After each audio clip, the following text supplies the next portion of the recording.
أتذكر يوما كنت تعانق دمعة الفكر، تناجي الله في صبر وترجو رحمة تسري. من سلام و درود همچو دریا ورود میفرستم به تو از تمام وجود. ای نبی جان ما، نور ایمان ما، شمع بزم رسول، ماه تابان ما.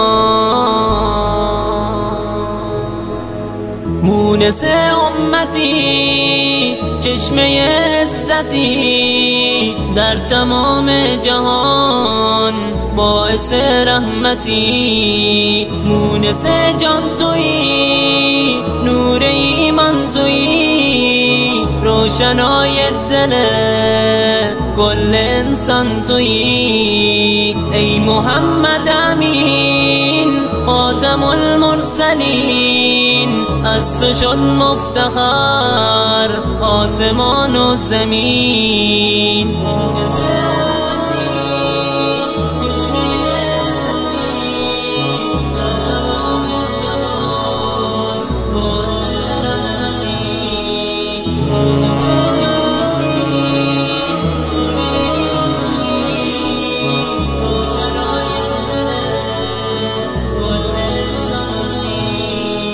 حب تو در دل است، جان تو را منزل است، قلب و جان همه سوی تو مایل است. سرور انبیا احمد مصطفی، سر به سر روشنی عالمی را ضیا.